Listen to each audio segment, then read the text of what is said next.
Good morning, everybody. I've left Omniparan Opanoni this morning. I just had to get out of the area, not because I didn't like the area. It's absolutely beautiful scenery, stunning landscapes, but it was actually just that at the backpackers, I had a really bad experience with the people staying in my dorm. This is nothing against the hostel backpackers. It was actually a very nice backpackers. It would have been relaxing and very homey feeling if it wasn't for the fact that I had horrible, inconsiderate people staying in the room for 2 nights in a row. Inconsiderate people can come from any walk of life, any nationality, any kind of background. It doesn't have to be necessarily the people that I've experienced the last 2 nights. The first night I was in a dorm of 6 beds and I've obviously just taking up 1 bed. A group of 3 young German girls arrived and they basically owned the room. They just acted like it was their room. They didn't care about the fact that I was there. They didn't try to say hi. They weren't polite, not friendly. They were just there to sleep, speak with themselves in German, and they just strewed their things all over the floor. I was trying to sleep and they were talking and just being very inconsiderate. But the worst of it is probably in the morning when at 7 a.m. I am still trying to sleep and all of them decide to get up and proceed to pack their backpacks for 1 hour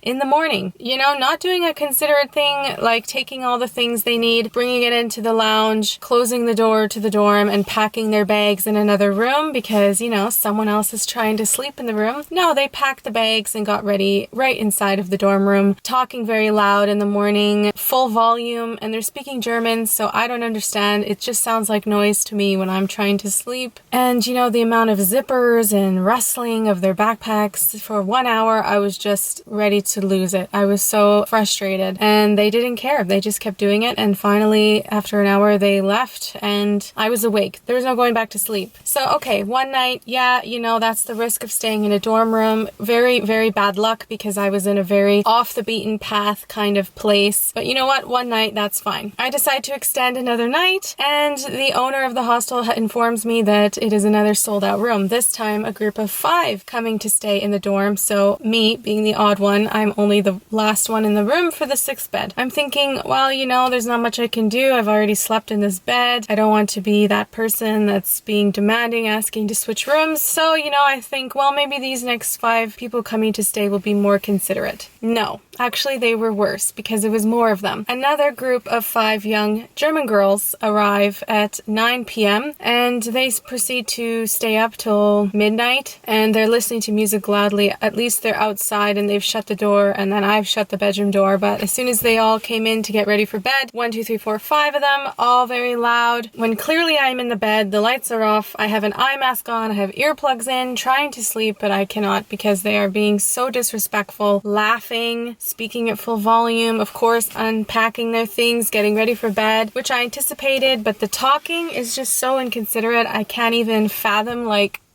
really, like, why would you think that that was okay? So aside from that, I think the topper though that really sent me over the edge and really wanted me to kind of rant about this on the vlog is because one of the girls who's sleeping in the bed above mine decides to literally lean on my mattress, like put her hand on my bed while I'm sleeping and start to lean on it and shake the entire bed so that she can try to plug in into the outlet by the bed behind where it is. So she's leaning on my bed, trying to go, flashing her cell phone light around the room. You know, I can see it through my eye mask because the cell phone lights are so bright. And that was just the last straw that she just thought in her mind that that was okay. I just can't even understand. Yeah, so I literally lifted my eye mask and I looked at her like, and she just says, "Oh, sorry," and then continues to keep looking and shaking my bed to plug in her charger. So, you know, just absolutely no respect there. They treated me like I didn't exist in the room. They came in and threw all their things on the floor, and I took a picture, I will insert it now. The total disregard for somebody else staying in that room. I just had it. And 2 nights in a row, you know, that's just too much for me. I booked myself a private room at an Airbnb, and I am driving on my way now to Whangarei. I'm actually already and hours into my drive, but I just had to hit the road, listen to some music, find my zen, and calm down because I was so upset this morning getting ready and everything, and I could not believe the audacity some people have. So my public service announcement, my PSA, is please be considerate in a dorm room. If you have never stayed at a hostel before, there are other people that may be staying there who have also paid to sleep in that room. So the proper etiquette is that you should be respectful to the other people that are paying to sleep in that room with you. Even if you are a group of 4 or 5 people, there may be 6 or 8 beds in the room. That does not mean that that is your private room for you and your friends to do whatever you want, to fling all your things on the floor so that the other people cannot clearly walk to the door. That is not appropriate behavior in a dorm room. If you're one of those people that have done that in the past, maybe you can now think about changing your behaviors so that you can be a more decent human being who is considerate and respectful of the other people that are around them. Again, with the disclaimer, this is not bashing on Germans and saying that they're the only people that are inconsiderate. Literally anybody can be inconsiderate anywhere in the world. It just so happened that 2 nights in a row, it was German women who were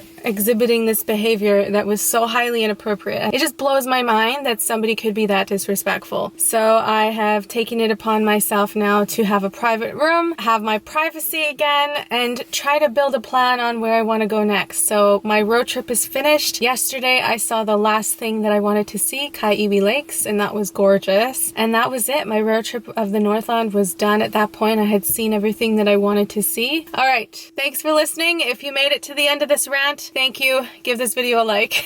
I'll catch up with you guys later. Hey, so I decided to make it out to the Whangarei Gardens and just do some nice walks. Easy breezy afternoon. Looks like it's real sunny. Probably should have worn my hat.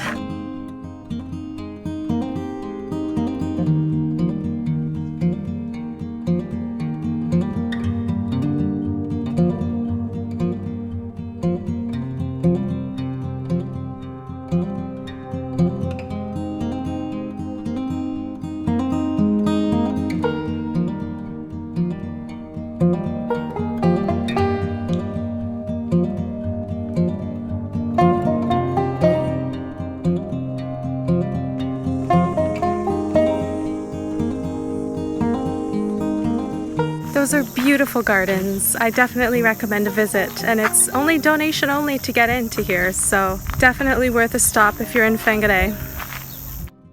Whew, well, I made it to Whangarei and I'm at my Airbnb and I'm so happy I decided to do this. This is like luxury compared to where I've been staying the past 2 weeks. This is gonna be a nice 2 days of just relaxing, catching up on some vlogs, editing, and hopefully uploading with some good Wi-Fi. So I'll just show you my room. It's in a nice house that's over 120 years old.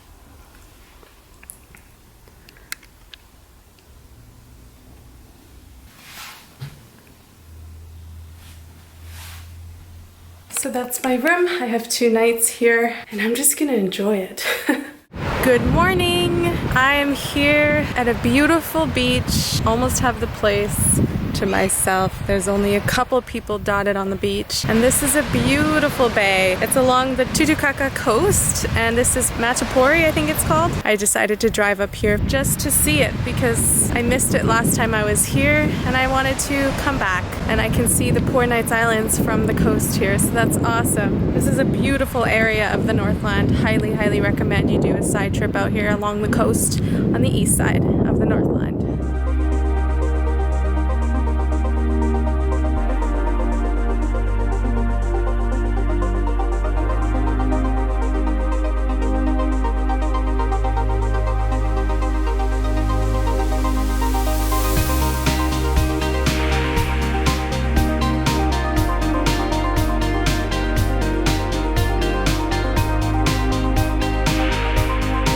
When you gotta get the view. So up I go.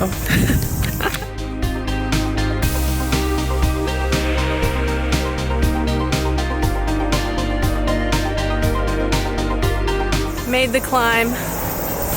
Got to see above the tree It's not often you can see above the tree line, so I think it's kind of nice that they built this viewing platform. Anyway, I love the Titicaca coast. Like I said earlier, it's worth a drive up to Matapuri where I was earlier, and then Titicaca for Poor Nice Island dive trips and just to stop and see the marina. And it's not very far from Whangarei at all. So if you have a car, highly recommend you make the trip out. It was only like 30-40 minutes away from the city, and then you're back in the city. But this is a beautiful day trip if you just want to get away and enjoy a beautiful beach. Good morning, guys! I'm just leaving Whangarei. I had the best night's sleep at this Airbnb. The bed was so comfy. The bedding was just so soft. It was just pure luxury from staying in dorm rooms. So yeah, I'm really glad I decided to treat myself to those 2 nights. It seems like something so small, but it actually was a really, really good decision that I made because honestly, I just relaxed. I slept undisturbed. Just a couple noise from the gentleman who lives in the house, but nothing like the dorm disaster.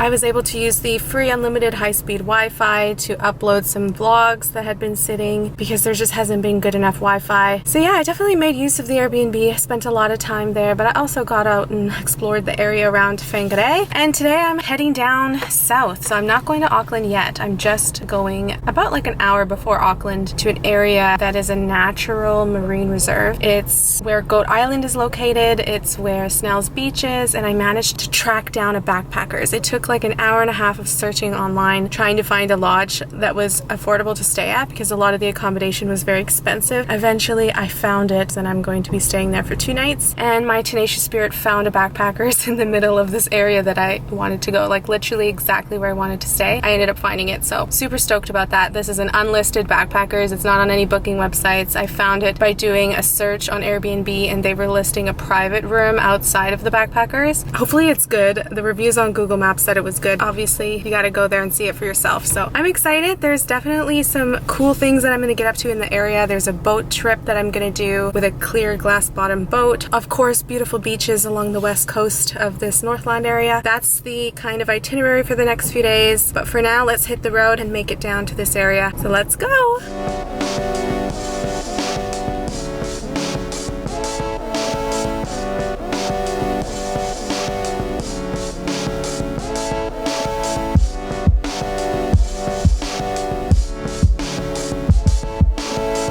Hey guys, I made it to my accommodation. It's a little bit rough around the edges, not gonna lie. Not the cleanest, not the nicest hostel I've stayed in, but it's gonna work for 2 nights, and I'm just happy that I found a hostel or backpackers in general because I think they're the only one in this area. But now I'm in Tawharanui National Park and I'm just gonna explore. Apparently this is something that you should see in the area, so here I am. There's a beautiful beach, maybe a little walk. We'll see what I get up to, but it's hot today. Got the sunscreen on and I'm ready to go for a swim.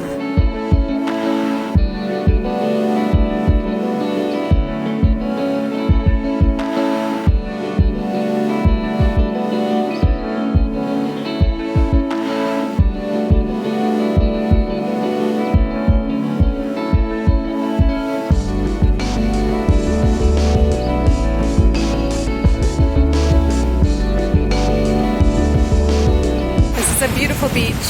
Not the most beautiful that I've seen, because I have seen a lot of beaches now, but it is definitely beautiful.